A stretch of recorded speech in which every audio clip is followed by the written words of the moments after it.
Good evening. Good evening. My name is Ken Stone, and I'm on the faculty here at Chicago Theological Seminary, where I also serve on the steering committee for the program in LGBTQ Religious Studies. And on behalf of the steering committee, I want to welcome you to our annual Gilberto Castañeda Lecture, and the first Castaneda Lecture in our new building.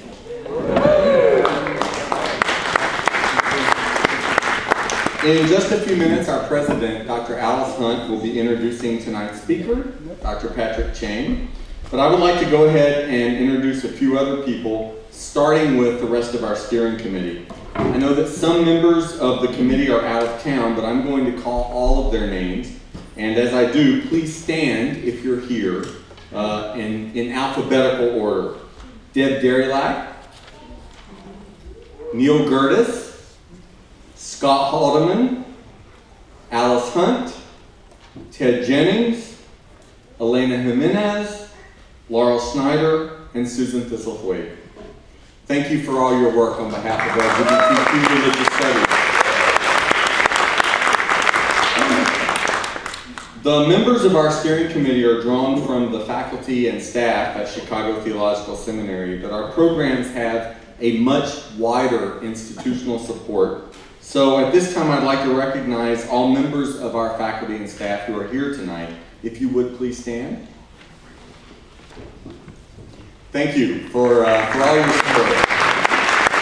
It is a pleasure to work alongside colleagues who do so much to support our vision, mission, and commitments. And I believe we have one or more members of our Board of Trustees here tonight. If you would please stand. We have at least one board member here tonight who just walked out, but hopefully we'll be back soon. There she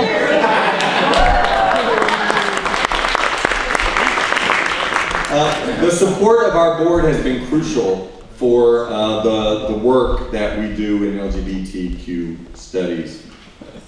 One of several purposes of our Castaneda Lecture is to acknowledge the ongoing presence in the CTS community and for many years of those who identify in some way with the always ready to be debated terms lesbian, gay, bisexual, transgender, or queer. Our ongoing identification with and contestation of those terms is a part of our life together at CTS. Our struggle to inhabit, but also to redefine those terms in many different contexts makes us who we are. So at this time, I'd like to ask all those members of the CTS faculty and staff, CTS students, or CTS alumni who do identify in whatever way as L, G, B, T, or Q, pause and let you think about it, to stand and be recognized. Thank you for being here.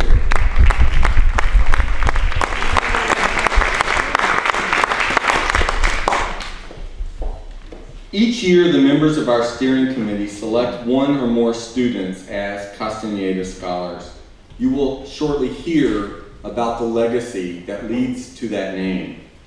This award goes to students who, in our estimation, embody in exceptional ways the vision and values of our program in LGBTQ Religious Studies. Because we actually have many students who embody those values, the process of selecting Castaneda Scholars is always challenging, but at the same time, heartening. Speaking personally, as an openly gay faculty member in a theological school, I can say that the presence of so many potential awardees in our midst gives me hope for the future of church and society. Several former recipients of the Castaneda Award are here tonight, and I'd like to ask them to stand and be recognized.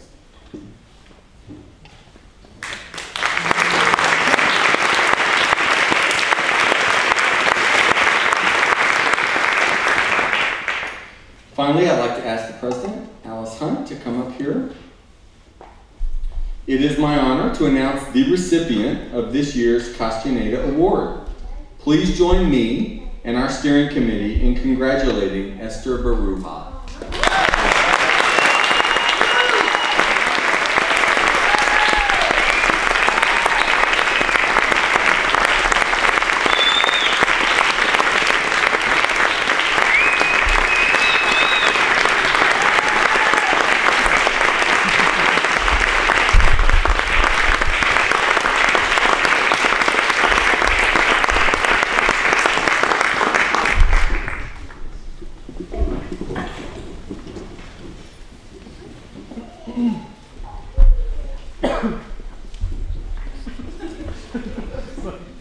Thank you so much.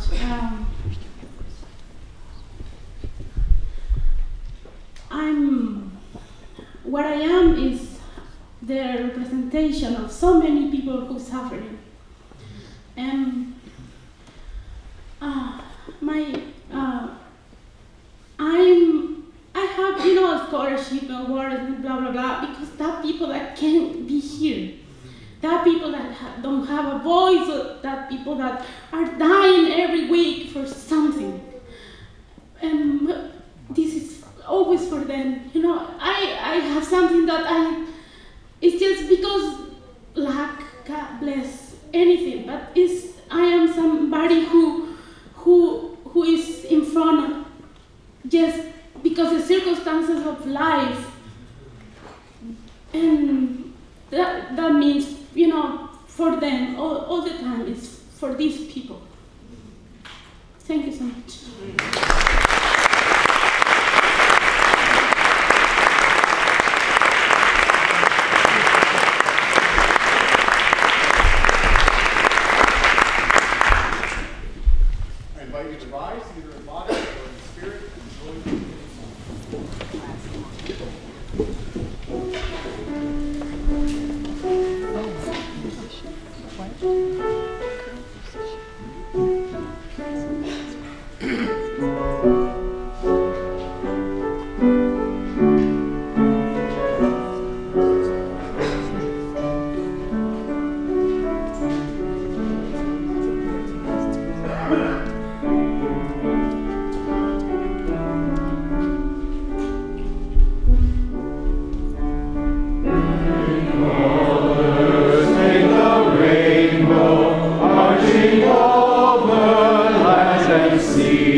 Please pray with me.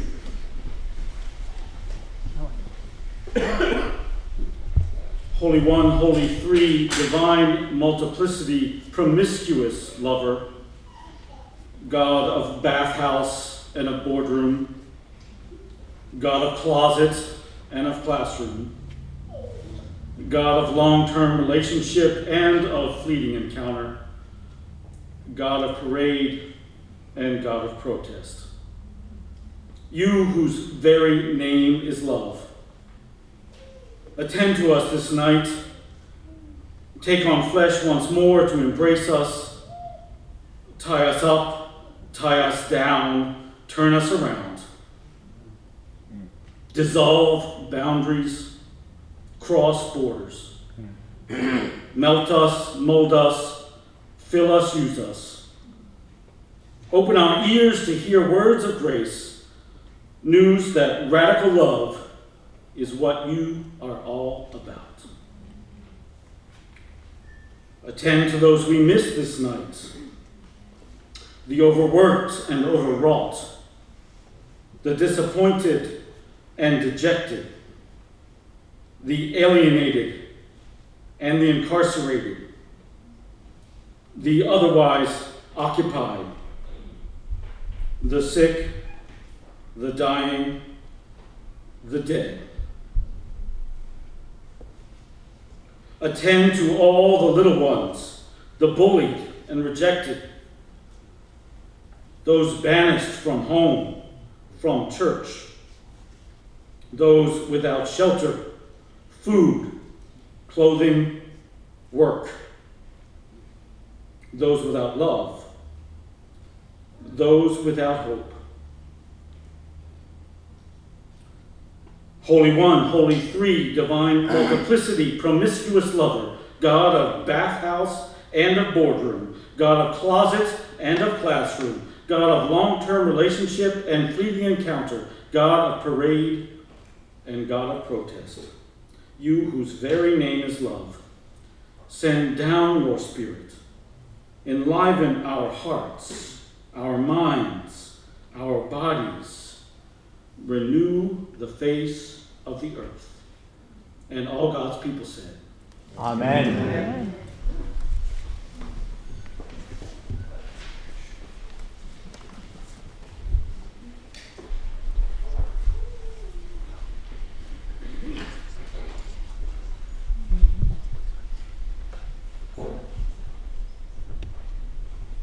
I don't even look like Monica is. No, you don't.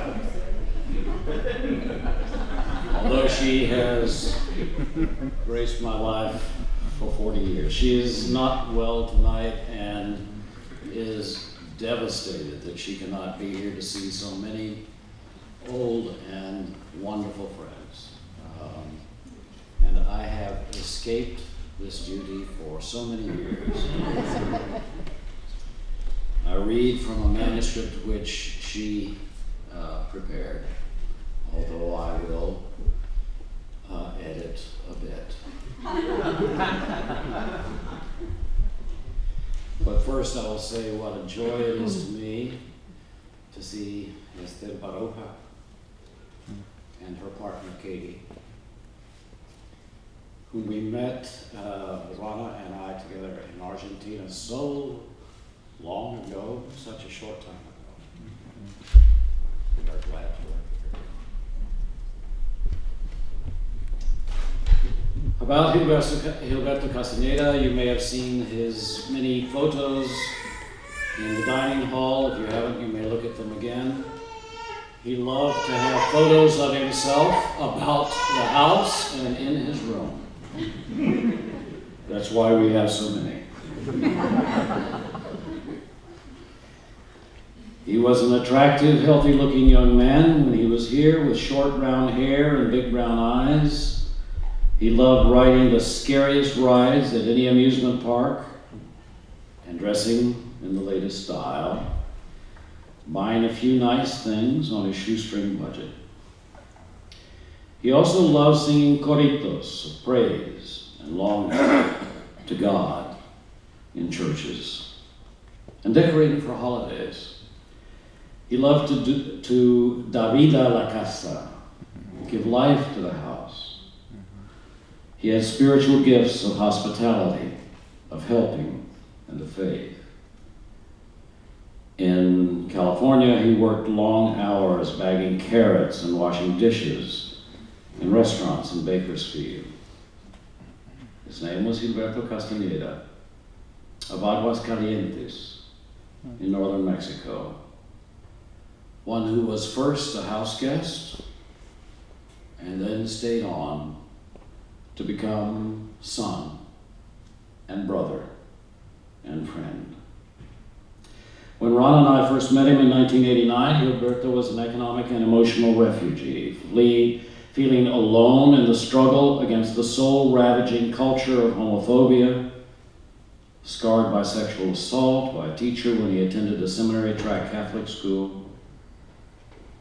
Another Gilberto, who'd been a seminary student of ours during missionary days in Mexico City, had come north on a special visa to help Rana evangelize and pastor in Bakersfield. Several congregations, both documented and particularly undocumented folk. Gilberto Castañeda was the first new disciple from the undocumented folk on the basis of what we call friendship evangelism. We called it cruising evangelism, actually. He lived around and then with us for 2 years. And then when CTS, in a moment of madness, asked me to come back, he and our other Honduran refugee housemate said, "You're our family, we're coming with you." And they came back after I had to teach them to drive, which is why I have so much gray hair and so little up here.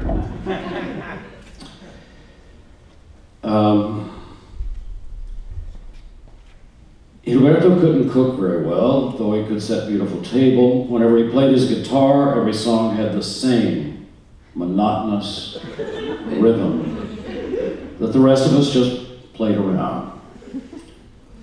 He never got to attend the CTS, although he became part of the CTS community.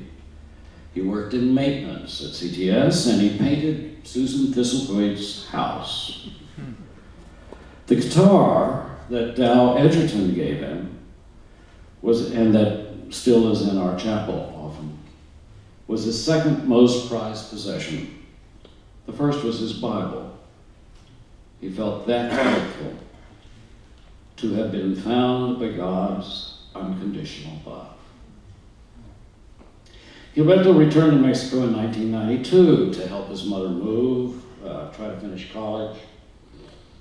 Later he moved to Atlanta for what turned out to be a toxic relationship with a cop who was also a Baptist deacon, who did not help him get help when he began to become very, very sick.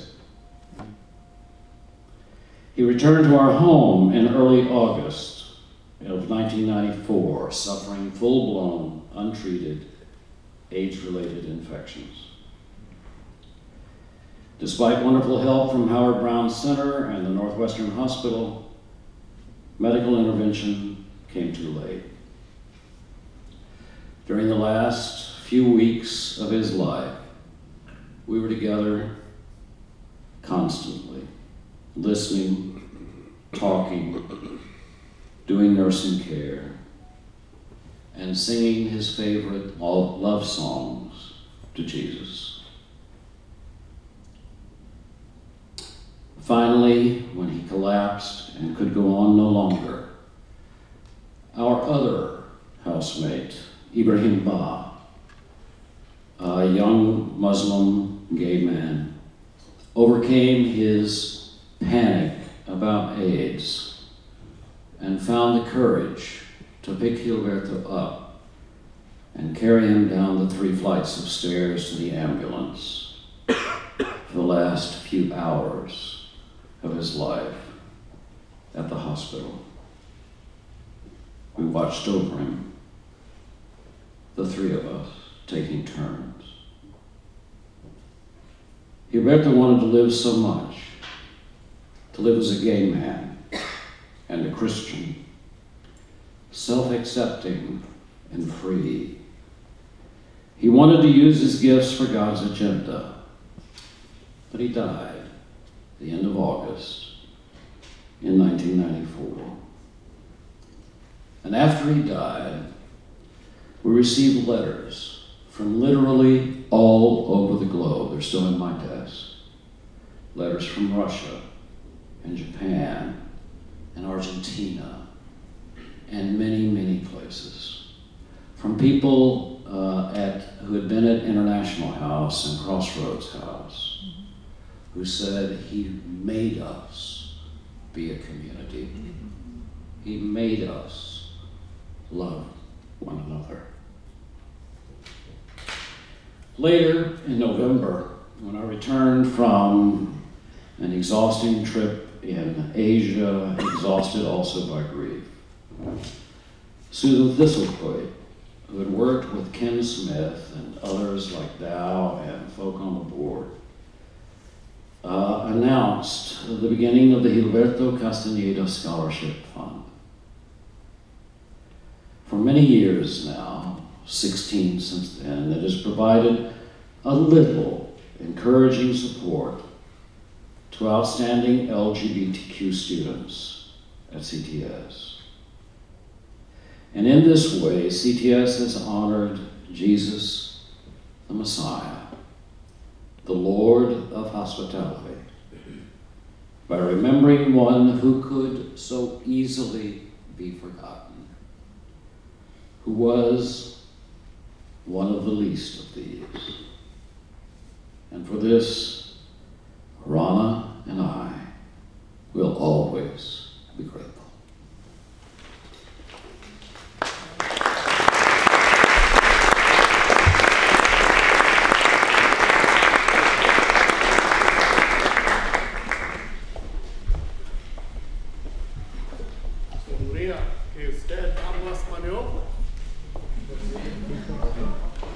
Sing with me in Spanish or sing with me in English. Your choice. Please rise in body or in spirit.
I'd like to give the people who are having to hold the card before their face the chance to move to another seat, or to take your seat and move it if you like, so you don't have to sit there the whole evening. No?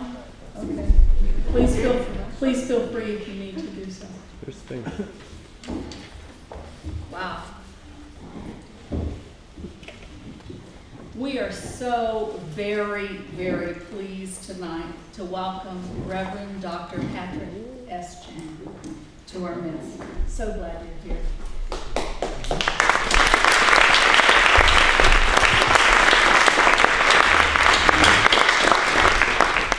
Dr. Cheng is Assistant Professor of Historical and Systematic Theology at Episcopal Divinity School.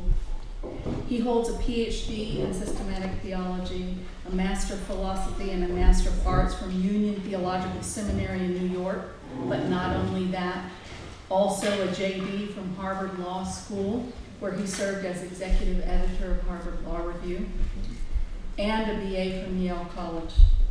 Professor Cheng's research relates to the intersections of sexuality, race, and theology. He is the author of many works.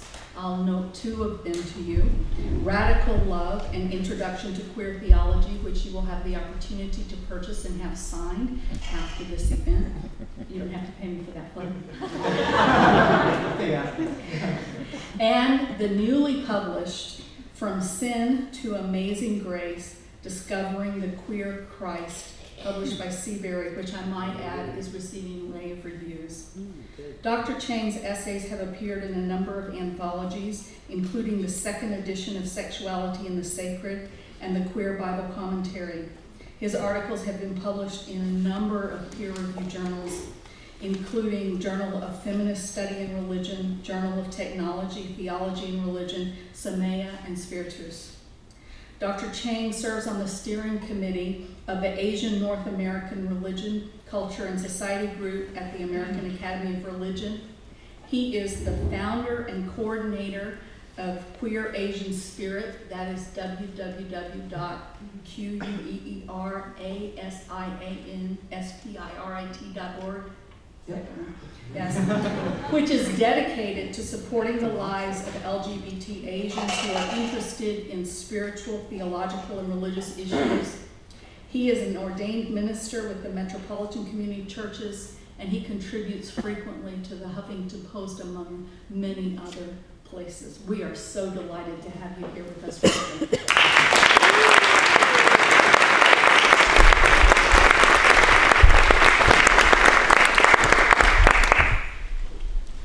Well, good evening. Can you hear me okay? I think I'm mic'd. I'm mic'd very much, two different mics. All right, good. Well, what a great honor and privilege it is to be here at Chicago Theological Seminary tonight, delivering the 15th or 16th annual Castaneda Lecture. And what a wonderful building this is. I think we should all acknowledge the space. Everyone said to me, you're the inaugural lecturer, so you better make it good, so no pressure there. But it's so wonderful to see so many friends of mine here in the Chicago area, as well as from CTS, so I feel very much at home. I wanted to thank President Alice Hunt and Dean Ken Stone for inviting me here to speak tonight. And I also want to thank Scott Haldeman, Kim Johnson, and Bride Blackmore for their work in physically getting me here and all their behind-the-scenes work. And of course, Ted Jennings for endowing this lectureship. So the title of my lecture tonight is Triangles and Rainbows, Constructing a Queer of Color Theology. Now, I have to be honest, one of the reasons I came up with this title was because I've always wanted to create a PowerPoint slide that looks like this. Yes, the title gave me permission to unleash the queen within.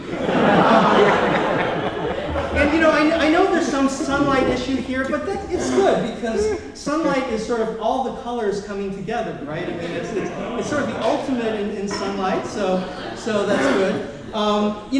Seriously though, you've noticed like how much the LGBT community loves color, right? Especially around the liturgical season of Pride. We have pink triangles, we have rainbows. We have pink triangles and rainbows. And boy, do we have rainbows, right? We've got rainbow flags, Dorothy and the Wizard of Oz, the program, the excellent program here, triangles, rainbows. One thing though is the irony though is that the LGBT community can be awfully monochromatic in other ways. Especially in terms of its economic, political, and cultural elite. This is taken from, Out Magazine's Power 50. Have you seen that? Last year's Power 50, out of the 50 most powerful LGBT people, actually it was probably the most powerful L and G people, there were only 2 people of color.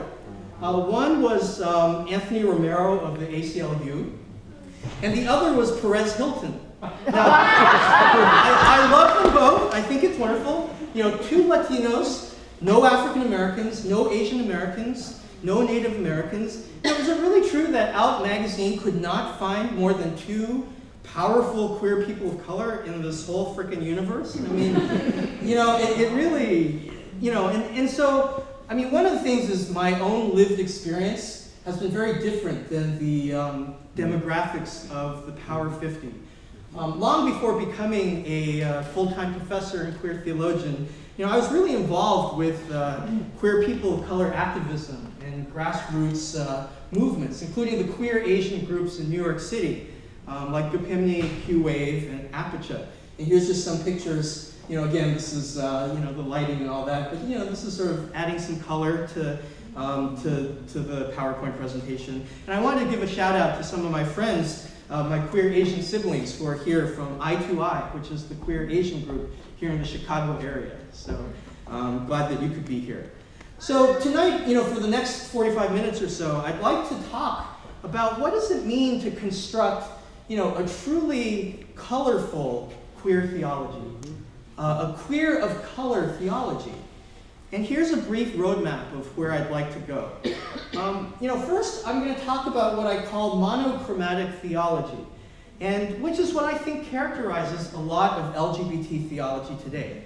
It's not a judgment, it's just a descriptive kind of word. But I'll talk about this, and then what I'd like to do is to talk a little bit about queer of color theologies, which is really a very exciting movement that's been emerging for 20 years now. There have been a lot of LGBT theologians of color that have been writing, but have not really gotten very much, just in terms of being known in the theological world. So I'd like to introduce you to some of them. And then I'd like to propose a theoretical framework for putting it all together. And in particular, based on this, what's called the queer of color critique in cultural studies, and secular cultural studies. And then finally, I'd like to give you a specific example of this framework using the example of Christology, so a queer of color Christology. And time permitting, we'll close with some questions and answers. So does that seem like an okay roadmap? Okay, good. And you can see me okay, right? The sun's are here, but I think I can see you, so everything's good. All right, so monochromatic theology. No, I'm okay. I'm good. I can shift to, okay, good. So as many of you know, my book, Radical Love, just another plug here. Okay, all right, fine. Is that good? Okay, you can still see me, right? All right, so, yeah, I can see. I'm good. So, as many of you know, my book, Radical Love, was my attempt to summarize and synthesize 50 years, almost half a century of LGBT queer theologies, and to try to make it really accessible to, not just sort of ivory tower academics, but really to a broad group of people in the pews, non-academics, people in the LGBT community. And, in writing Radical Love, one of the things I noticed was just how really white LGBT theology is. Okay, and, this picture here is the cover of Gerard Laughlin's fairly well-known Queer Theology anthology, right? And what I wanted to point out is just look how fair-skinned, Mary and Jesus is. They look like they're from Scandinavia, or at least, Ireland, maybe. Yeah, exactly. Not more south than that. But the interesting thing is that the subtitle is actually called Queer Theology: Rethinking the Western Body. Now, what in the world is that about? Suzanne Cornwall, one of my friends, she said, well, maybe it's a distinction between Western and Eastern Christianities. But, I think that a cover such as this is not exactly welcoming to people with non-Western bodies, East Asian, Middle Eastern, Latin American, Sub-Saharan, indigenous, or other bodies. And images are really powerful things. And also in writing Radical Love, I was really struck by the whiteness of the Queer Theological Academy. And, these are some of the key figures in queer theology. And don't get me wrong, I love these folks, right? These are my mentors, they're my heroes, my colleagues. Bob Goss, Mark Jordan, Carter Hayward, Elizabeth Stewart, Nancy Wilson, Virginia Mollenkott, Justin Canis, and Donald Boisvert, right? These are superstars. And yet, I rarely hear any of my own experiences as a gay Asian American man really reflected in those theologies. And that's one of the reasons why we all have to write from our social locations, right? Not everyone can write for everyone else. But I just wanted to point out, how much, sort of race is an issue, even though it's sort of not talked about.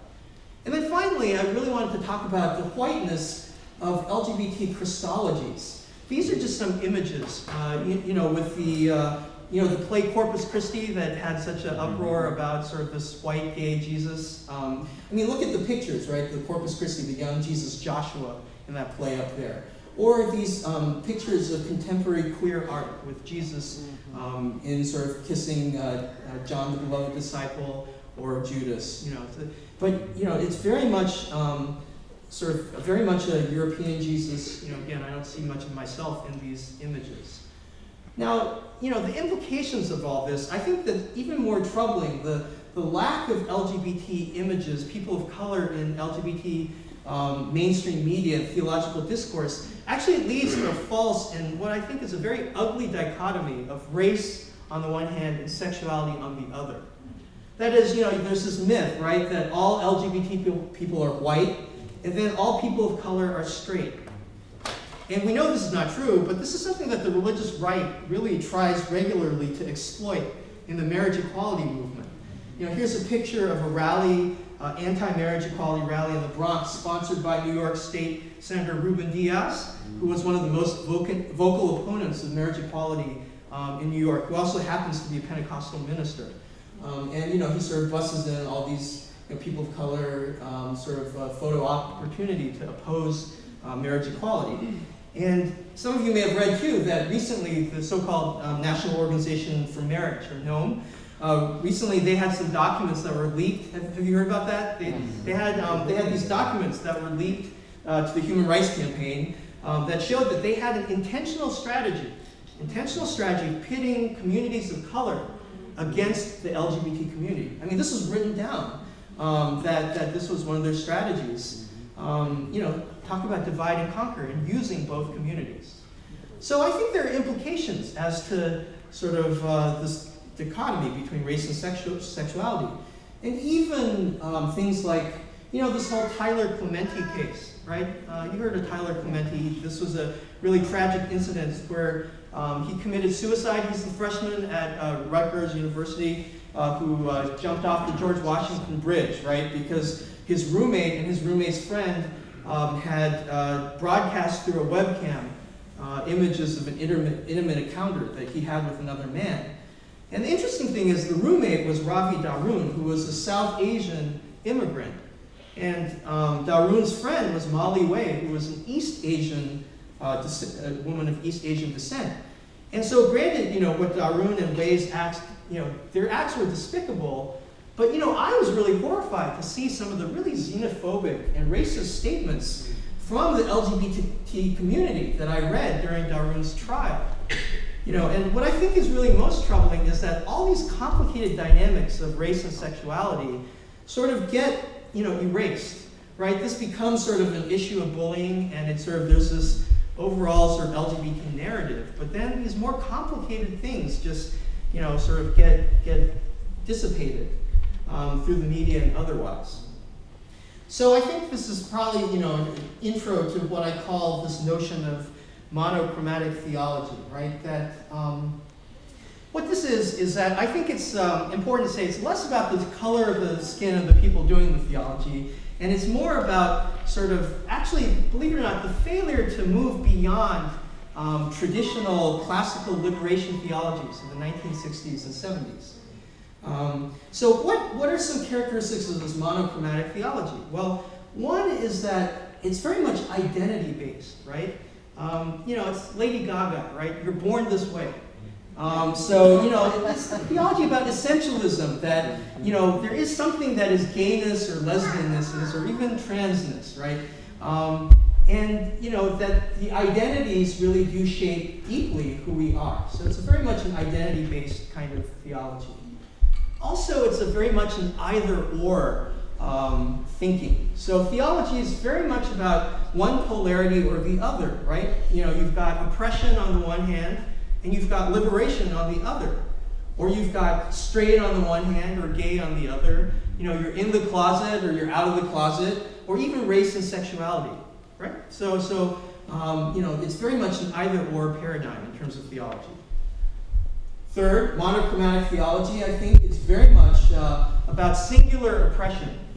We all have multiple oppressions, but every marginalized person has a dominant oppression that, which in the case of the LGBT community is sexuality or gender identity.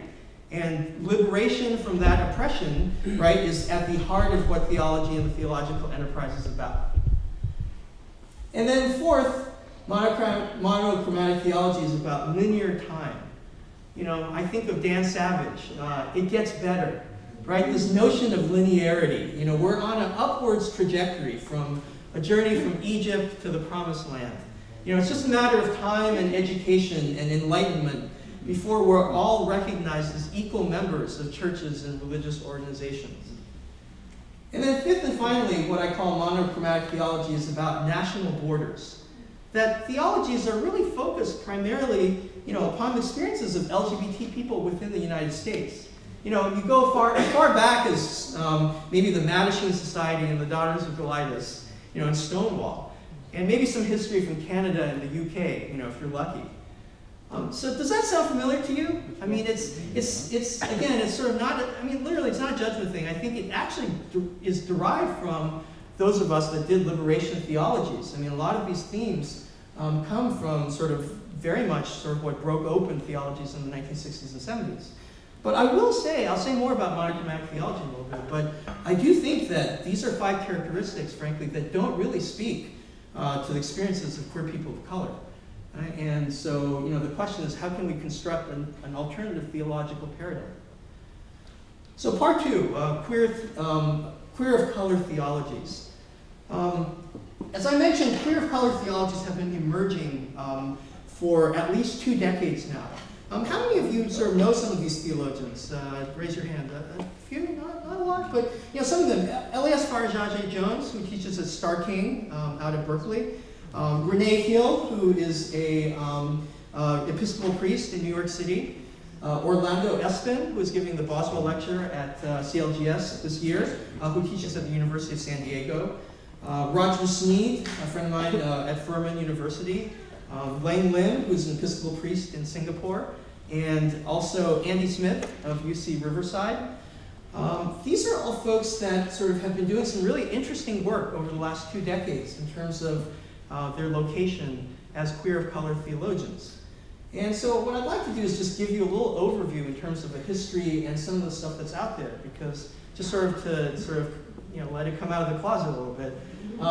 You know, a key moment in queer of color theology was the publication of James Cone and Gaylord Wilmore's Black Theology, the 2nd volume, in 1992, which is almost exactly 20 years ago.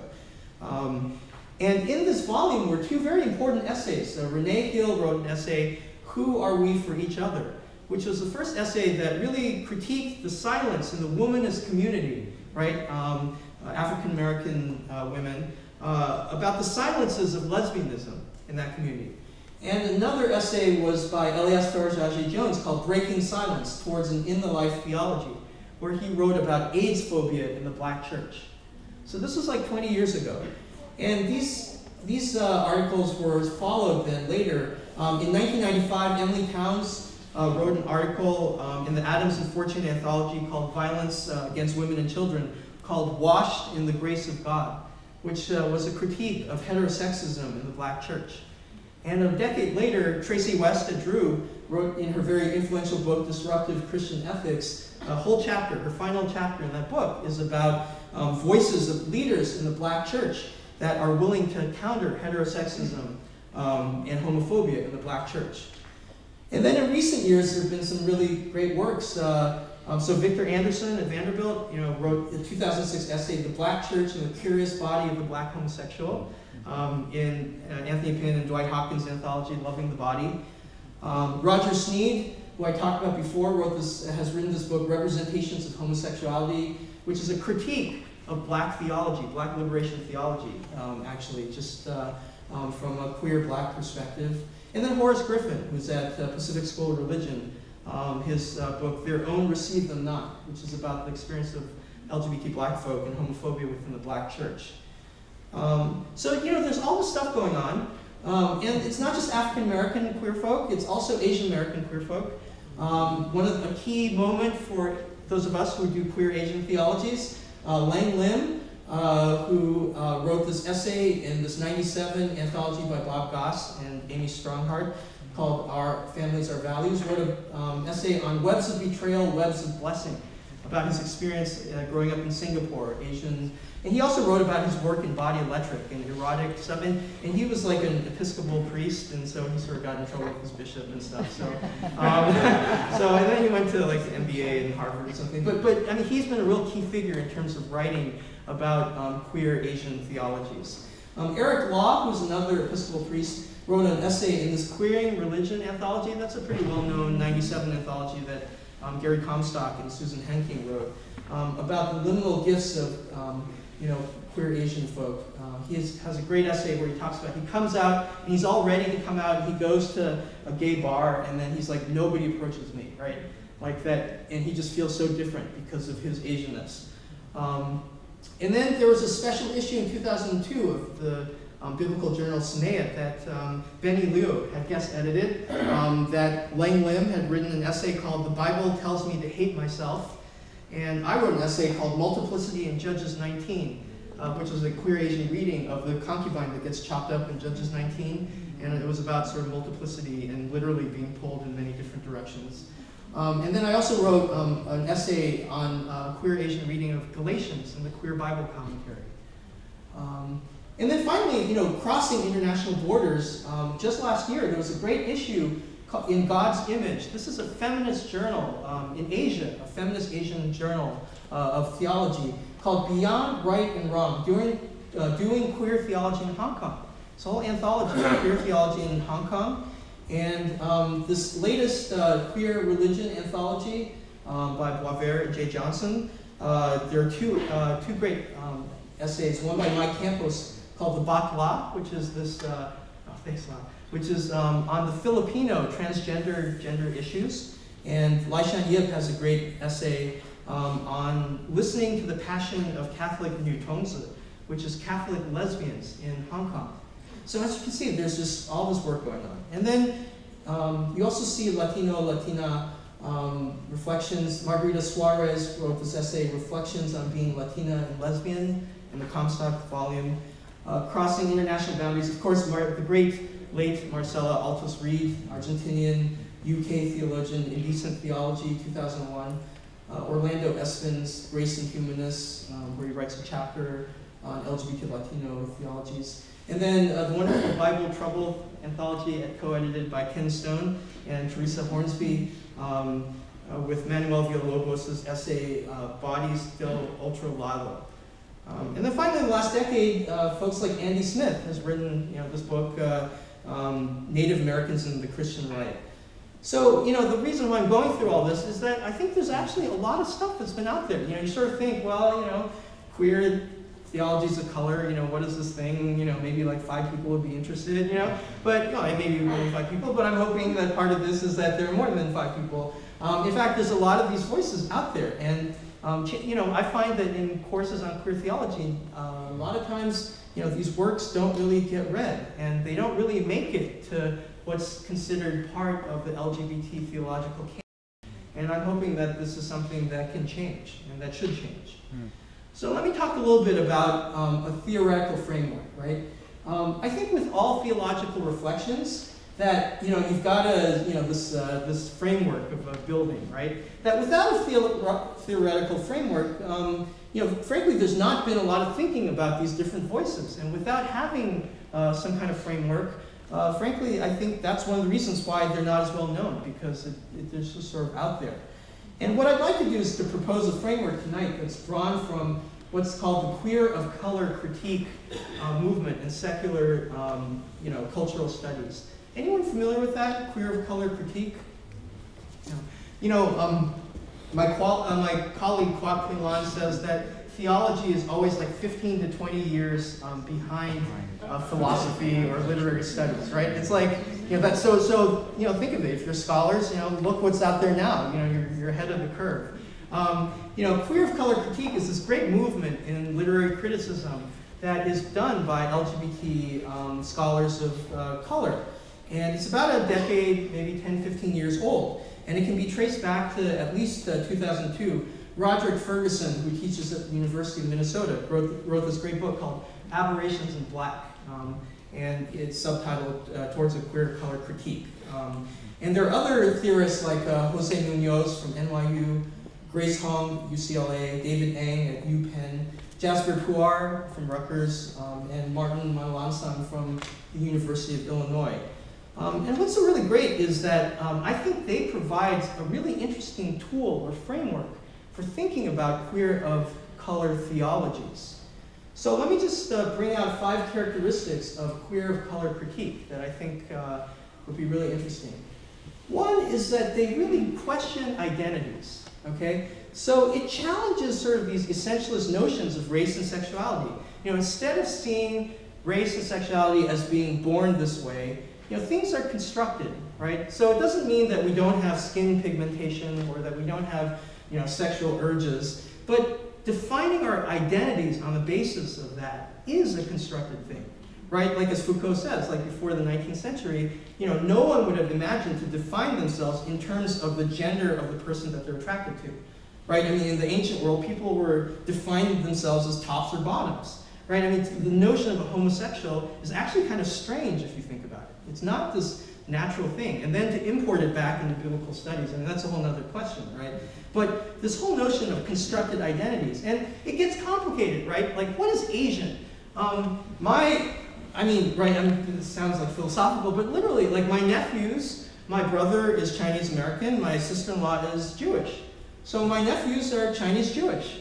And in fact, my cousin Christine is here. Everyone in our generation has actually married outside of Chinese American. And the ones who are adopted who are not Chinese have then ended up marrying Chinese. I mean, it's, right? I mean, so talk about, it's really, right? I mean, and so like, when you talk about the essentialism of race, like how, what does that mean? Or, you've got all this stuff with like transnational adoptees, right? People who are adopted, who are genetically Asian, who come here and then, sort of grow up in sort of European American families.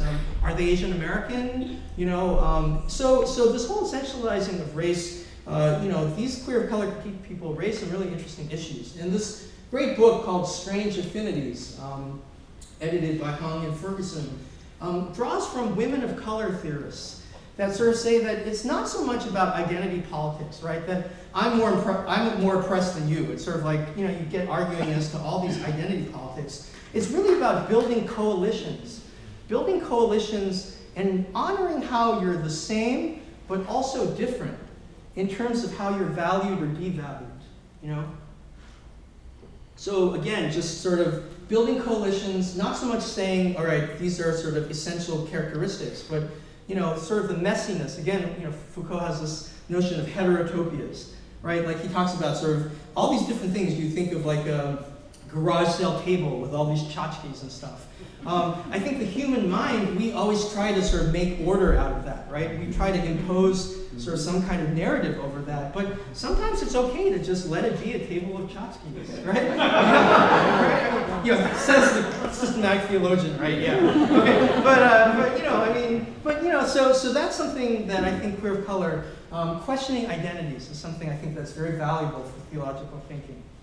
Second, both and thinking as opposed to this either or thinking. Jose Munoz, who teaches performance theory at NYU, he has this great book called Disidentifications, which is a whole analysis on queer of color performers, like drag performers and other sort of performers. And he says that they always exist in this interesting third or middle space, right? Instead of like having to choose between one pole or the other, whether it's male or female, or whether it's being queer or of color, right? So instead of choosing, you can sort of identify with both, and you can also disidentify with both. That's why he calls it disidentification. It's a sort of a methodology for survival, right? That so rather than to rejecting either or both, you take what's beneficial for you.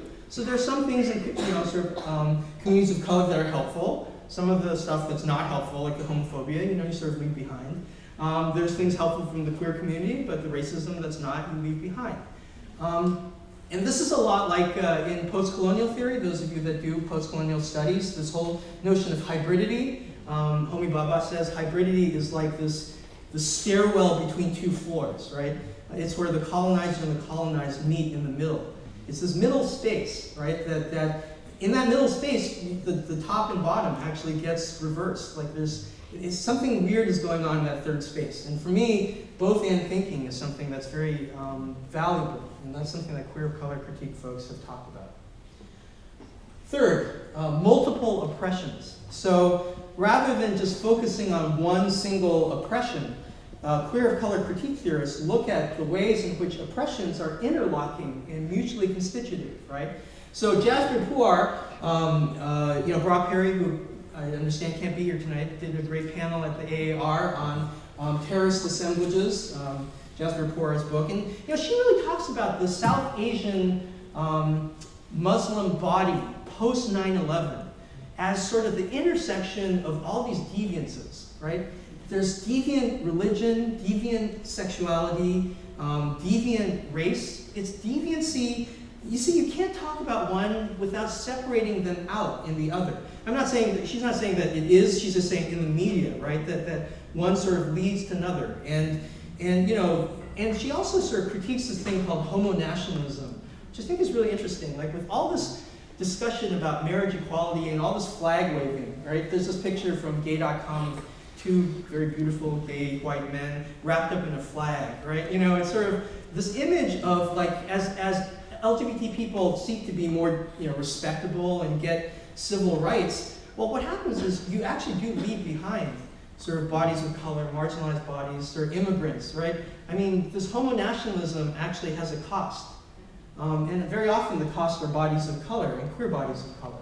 And of course, Laurel Schneider here has done really important work with her essay, What Race Is Your Sex, right? This is a really groundbreaking essay on this issue of multiple oppressions, multiple identities.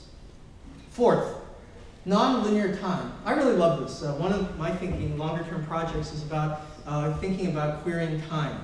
And Jose Munoz, in his book 2009, Cruising Utopia, Munoz argues that true queerness is never in the present. It's always just beyond. Utopia is always in the future. It's not just in the future, though. It's always also in the past. So he uses all these vignettes from the past, present, and future to think about queer time. Jack Halberstam, Judith Halberstam is a queer theorist who has written about how queer people exist in a queer time and space.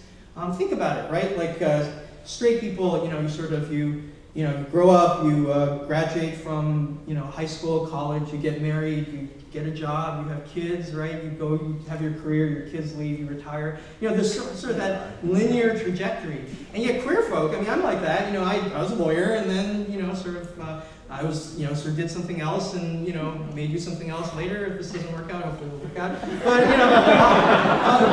it's sort of like, it's maybe overstating the case, but there is sort of this sort of non-linear sense of time, whether it's relationships or job trajectories. And so I think this issue of thinking beyond linear time is also something that queer of color critique folks can help us think about. And then finally, fluid boundaries, right? That instead of focusing only on the United States, queer of color critique folks are really good about talking about international boundaries and how sexuality and gender identity aren't fixed things. They actually change as you shift boundaries, right? Look, issues like migration, globalization, and diasporic studies, they're all really popular hot topics. And, and yet the intersections of that in queer studies is something I think that we need to do a lot more of. Is the idea of coming out always a universal thing? We've talked about US minorities, right? Communities of color. Do we expect everyone to come out in the same way? It's interesting, like, I never had to come out to my grandmother, in the sense of just, hey, white boy, like, I'm gay. I felt like, with my husband, Michael, she just sort of knew. And the fact that she loved all my children really helped too. Like, she was very, she just sort of knew about gay stuff, right? No, she watched soap operas and stuff.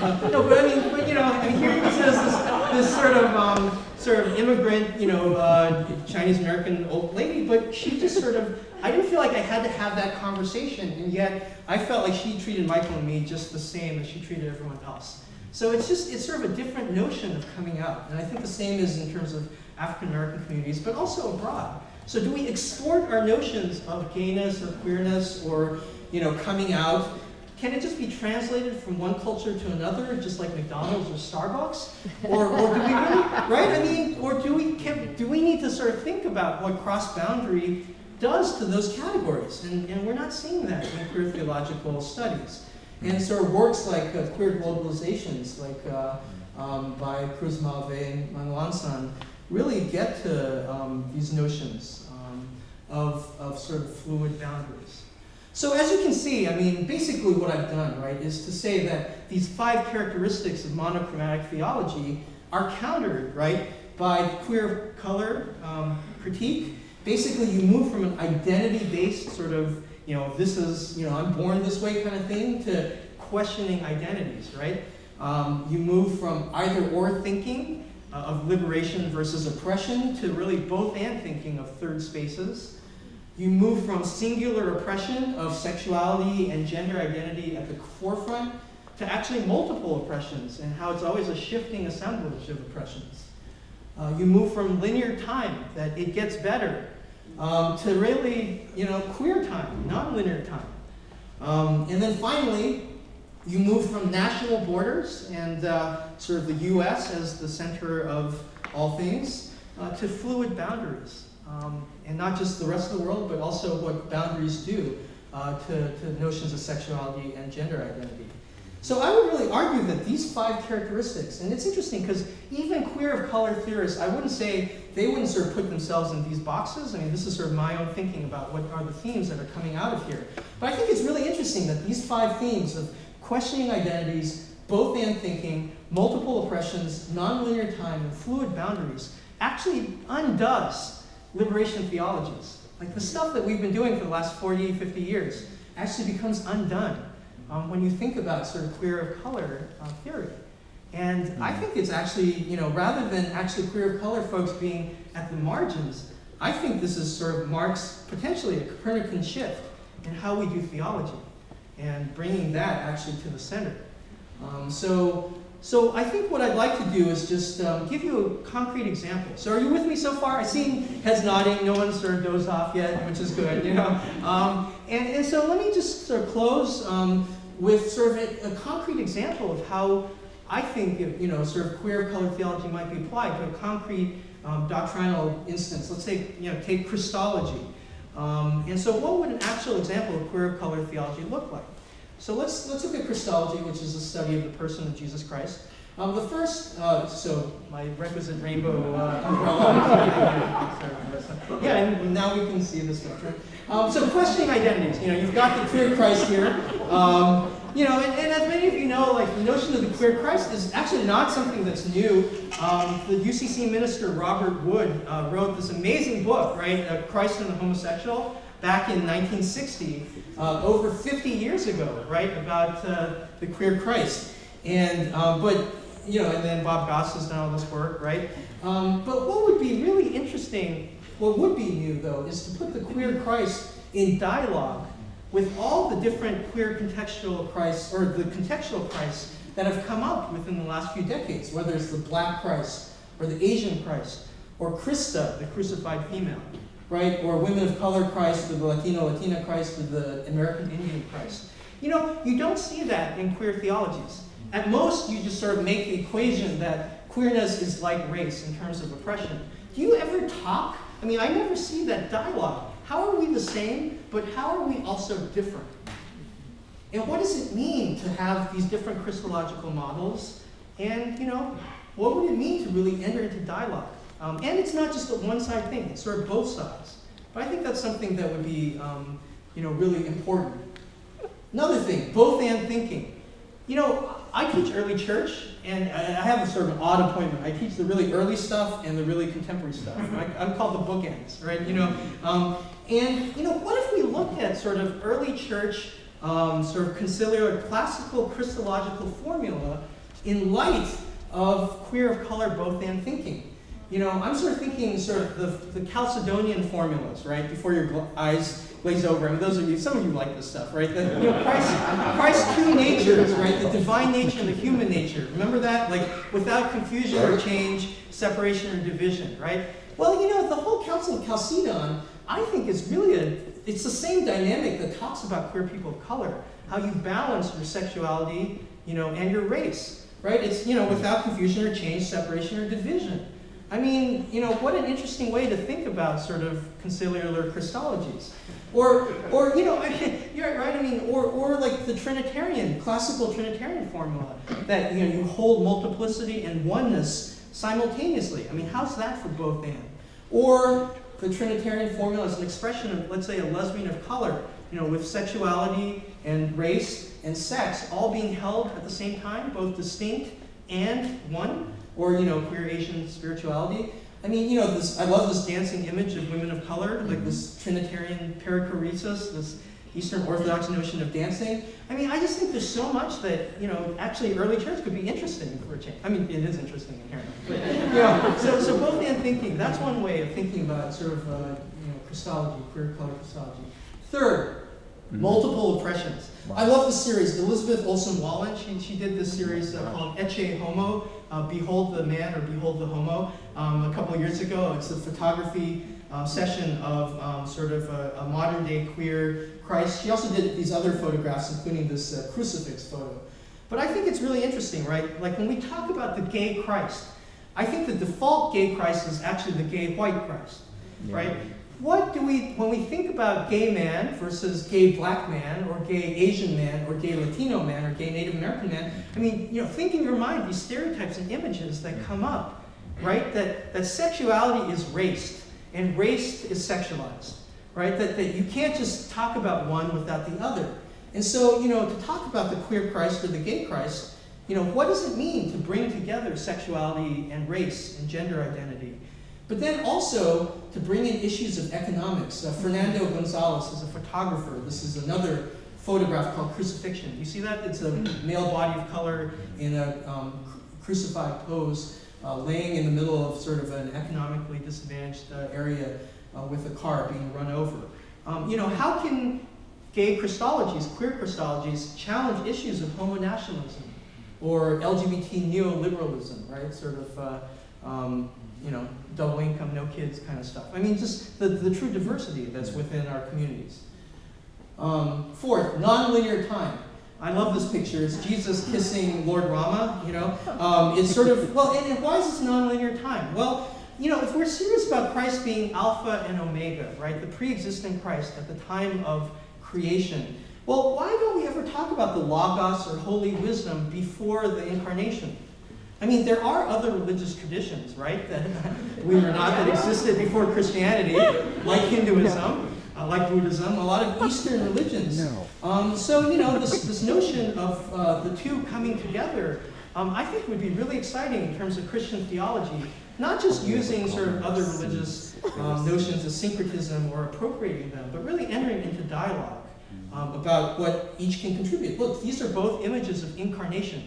You know, Jesus Christ does not have a monopoly on God made flesh, you know, Word made flesh, right? I mean, there is notions of incarnation in Hinduism also. Or take Buddhism. You know, the Bodhisattva, Kuan Yin. Kuan Yin is sort of this Bodhisattva figure in China. The Bodhisattva is like not quite a Buddhist figure, but is a savior figure in Buddhism, right? That the Bodhisattva actually decides not to seek, you know, she or he could get to enlightenment, but decides not to do so because they would rather save other people. They bring other people along. And to me, the Bodhisattva is actually really a Christological model, right? Do you get that? So this idea that I'm going to defer going to nirvana because I'm going to help you along is very much a Christological model. What's really interesting about Kuan Yin is that Kuan Yin is a transgender Bodhisattva. Okay, so Kuan Yin is Avalokitesvara in India, who is a man. So she is a he, starts off there, and then, you know, evolves as this Bodhisattva gets to China, becomes a she, Kuan Yin. And in Korea, I'm told, Kuan Yin actually has a mustache. So Kuan Yin has a mustache and a female-sexed body. And so, you know, where else can you get scriptural references to like this queer, savior Asian character? I mean, I've written about Kuan Yin as a queer Asian Christ. Look, I've looked through my Bible. You know, the Ethiopian eunuch is as far as it gets. You know, I mean, there's like, no, I mean, it's like, you know, at some point you've got to like sort of say, what are other sources for doing theology? You know, right? I mean, you know, and not to devalue the Christian tradition, you know, it's a both-and kind of thing. And I think there's just a lot of wonderful resources that we can use that we've hardly, you know, touched. And then finally, 5, fluid boundaries. You know, there's so many, instead of, you know, there's the bullying in the United States. And, you know, what if we move beyond the America of James Cone's, you know, cross and the lynching tree? You know, Dr. Cone, Joanne Terrell and I, you know, Dr. Cone's my advisor also. So important to bring up the history of the U.S., you know, and sort of the hangings of, you know, LGBT youth in Iran, or the stoning of emo youth, lately in Iraq, right? Sort of this map with all countries in which, that just in terms of persecution. And I don't mean also to say, look at how backwards these countries are. I mean also to think about the legacies of colonialism and patriarchy and heterosexism that we've exported, like McDonald's and Starbucks, to other parts of the world. And now yet these are sort of the backward places. So I think, these are issues about fluid boundaries that I think as theologians that we need to think about. So it's a queer Christology in terms of, what does the cross look like in other parts of the world? And then I also think fluid boundaries can think about fluid boundaries of disciplines. So we don't need to be restricted by philosophical or religious disciplines. How about literature, like James Baldwin's The Cross of Redemption collected writings? Or I love this Folsom Street Fair poster with the black leather daddy Jesus in the middle of the. It freaked out the religious right, but this was a couple of years ago, right? Like Last Supper, right? I mean, and then Brother Robert Lentz, who does these gorgeous icons, he just has this great studly Korean Jesus, who I love, right? I mean, it's like Asian male power, yes. No, and the interesting thing about the Korean Jesus is he has this white scarf around his hair, which is the traditional notion of indicating that he's an unmarried man. So it sort of mixes up these images of religion and race and sexuality and all that. So I think, using art and cultural events and literature is something that is also very fluid about boundaries. So do you see all this? I mean, it just seems like there's this whole world of stuff that's untapped. And so, at the end of the day, I really do love rainbows. And in fact, my current project is on what I'm calling rainbow theology, which is thinking about how queer of color critique and queer of color experiences can contribute, not just contribute, but revolutionize queer theological thinking. And so, I really appreciate your listening to me, and I'd love to hear any questions or reactions that you have, because that would be very helpful in terms of my current reflection. So thank you very much for this opportunity.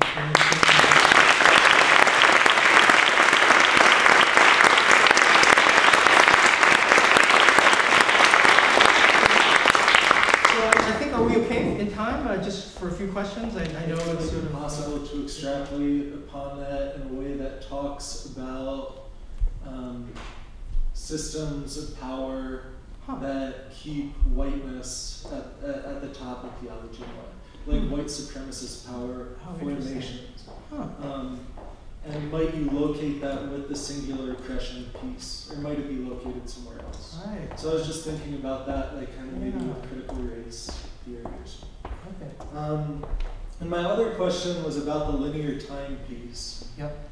And I was wondering here, since you were, I think, taking the monochromatic setup from liberation theology, thinking about John Sobrino's notions of crucified people as far as their perception of history, experience of history, as a series of ruptures in time, rather than a linear trajectory, right?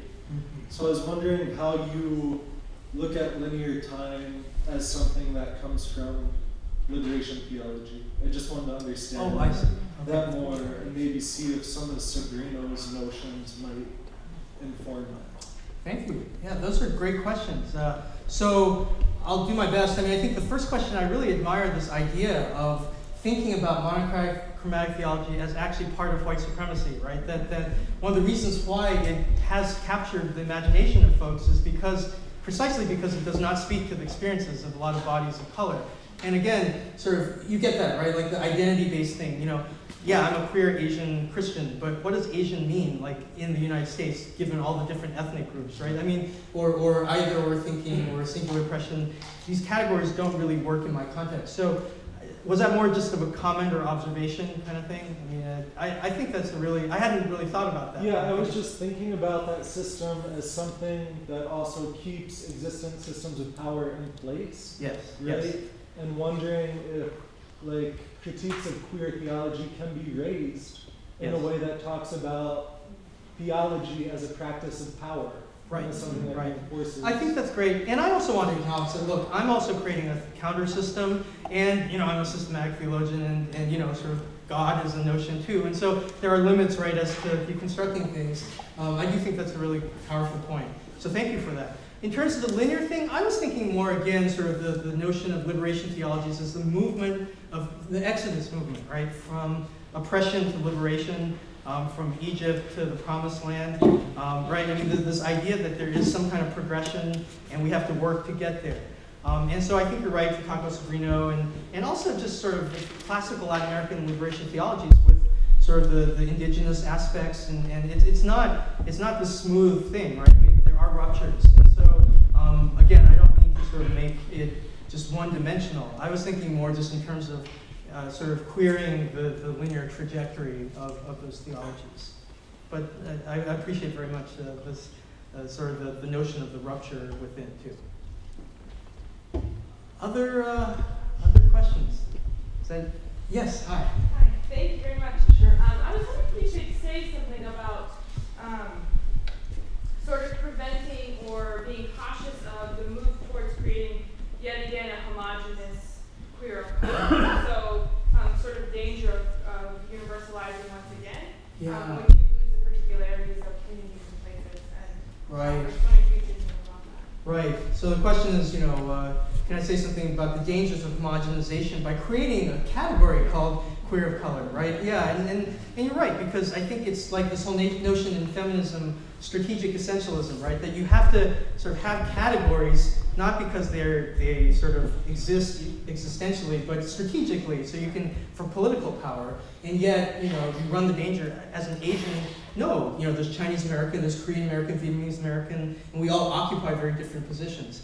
I think what might be different in terms of the queer of color critique is it's very aware of the need to deconstruct from within, right? So I think this whole book, you know, like Strange Affinities, it's sort of not about how we can come together, you know, hold hands and have a wonderful existence together. It's really about coalition building while preserving differences. And so I think, you know, for strategic purposes, I think it is important to use that as a signifier. I think as long as there is built in this internal deconstructive mechanism, then, you know, you sort of avoid some of the dangers. I do think, though, that you're right. I mean, categories, and I wrestle with that too. Like, what am I doing as a theologian, right? I mean, theology does very much categorize and build up also. So I think those are important things to always keep in mind. So thank you. Good point. Yes? Back here. Yeah, I'd like to point out also that, you know, when you talk about queer people of color, you know,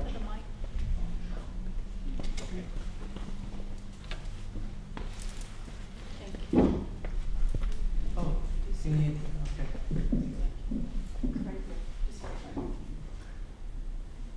yeah, when you were talking about queer people of color and things like that, one of the things that I want to point out, and I mean, I happen to be a white guy who happens to be gay, you know, but I'm also blind, and what I want to tell you is that people with disabilities who are queer face that same separation. Yes, yes. You know, and I'm you know, pointing that out because too oftentimes that's forgotten, and it's I've certainly run into a lot of problems with it. Thank you. Yes, thank you so much. I think it's so important, and you know, thank you for raising the issue of ableism and queer disability studies. That is really important, and I think, and also the notion of temporary ableism too, right? That I mean, really, that even fully able people, I think, you know, I mean, it's a temporary thing. So I'm sorry, fully. Oh, right, yeah, it's in quotes, right? Like, and I think Robert Jacobs. Do you know of his work? I met him at a retreat once. He's a blind poet and does spiritual stuff. He's written a book called I Hear the Snowbird Sing, where he talks about the intersections of a lot of these issues. So thank you for raising that, and that's an important dimension also. Yes, hi. There's also a really great book that was Yes. published at the University of Chicago Press called Gay Shame, and it's an anthology of a conference, and there are several essays in that explore the intersection of disability and gay identity. So I would point you it's edited by Valerie Traub and David Halperin. Yes, the volume Gay Shame, right, with the person leaning over and pearls coming out of the bottom. Yeah, but it was about this conference, and even that conference is very controversial because there was a Latino man that was there that felt very objectified because there was issues of Latino porn that were being shown, and so the question even there, race and sexuality really came to a head.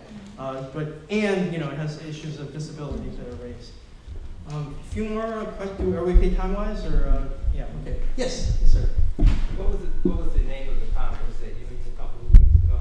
Oh, it was the Future of Liberation Theology, and it was sponsored by the Union Seminary Quarterly Review as a graduate student conference. Where does the question of liberation actually fit into this? And how does that fit into the theoretical framework? Yeah. Well, I think so. The question is basically, where does liberation fit into this, right? And I think it's. Thank you for the question. I'm not suggesting that liberation theology, when the critique of that is not that it doesn't work, that liberation is not an important theme. I mean, for me to be fully liberated is to actually fully recognize sort of my sort of oneness with creation and with God and who I'm created to be. And I actually think queer of color theologies and queer of color critique frameworks actually help give me, anyway, a more liberative language to talk about my experience. One of the critiques of, that has been waged against theologies of liberation, black theology, theologies, is some vagueness about what liberation actually means. Right. And I was wondering whether or not that is at least a point of contention or debate or struggle over what, when you use the term liberation, what are you actually referring to? Because it might mean one thing to you, and it might mean other things to other people. Right. But one of the things that Cone even acknowledges when he constructed the black theology was the absence of any critical, analytical construct or thinking that dealt with systems of oppression. Right. So when you talk about political, economic, social systems of oppression, within the context of understanding the question of liberation, because liberation can mean something that does not actually challenge existing systems of power and oppression. That's right. Yeah, the question is sort of with defining liberation, right? And from the beginning, is it a Martin or Malcolm view of liberation, right? Right? I mean, and from womanist perspective, black male theologians, are they really liberating that perspective? It's an ongoing conversation. I haven't thought a lot about that, and I appreciate the question because that's something that it would be interesting to see that sort of dynamic work into a queer of color critique. But personally, I think the notion of liberation is very key. And that's why I do theology. Yes. I think there was a question here, right? Yes. Yes. Hi. Hi. When you put up the picture of the 50 people, and you were talking about the monochromatic, you really quickly said LG and acknowledged that there was an absence of a BT presence. Yes. And then for the remainder of when you were speaking, you sort of just used the umbrella of queer. Yes. And I was just curious if your work, especially the move from either or thinking to both and thinking, if you've done anything to explicitly look at how that opens up the world for bisexual and especially transgender people. Yes. So the question is just sort of, I sort of alluded to the lack of B and T or I or within the letter framework, and then just in terms of my own work, where does that lie? Yes, and again, sort of a lot of my thinking in radical love in terms of the boundaries that are dissolved. My argument is that bisexuality, transgender, and intersex are precisely that line that gets dissolved in terms of the binaries of sex, gender, and sexuality. And I think speaking from a social location of a gay man too, I find it's a challenge because I would like to include the other letters of experience. And yet I also don't want to appropriate other things. And so I think part of my job is to help find bisexual voices and transgender voices of color to come forth. and to hopefully create anthologies of those voices so they can be used as examples. But I appreciate the question, and I think that's something that would be important for me to think about. Maybe a few more questions? Yeah, there's one here. Hi. I'll put the question at the front and then the context and background. Okay, great. The question is, can you please speak more about fluid boundaries and how you respect the boundaries that are there while also working to transverse and transgress them? Yeah. So you specifically spoke about syncretism. The model that came into my mind was that of a cell, which is permeable but still has its own integrity. Yes. But I think in interaction and engagement, that's actually a fairly difficult feat to pull off. The context that specifically raises the question is, as a CTS community with multiple commitments, we find sometimes that the desire and need to press or transgress boundaries in one instance feels very threatening in another to somebody else's sense of integrity. So how do you manage that? Thank you. So, yeah, the question is, in terms of fluid boundaries, how does that work from theory to praxis, maybe, right? Or just in a particular community? It's really interesting because a lot of my work has been on thinking about boundaries. Radical love, sort of my definition, radical love is the dissolving of boundaries, and I argue that's the same dynamic in the queer world as in the Christian theology. My students push back on me.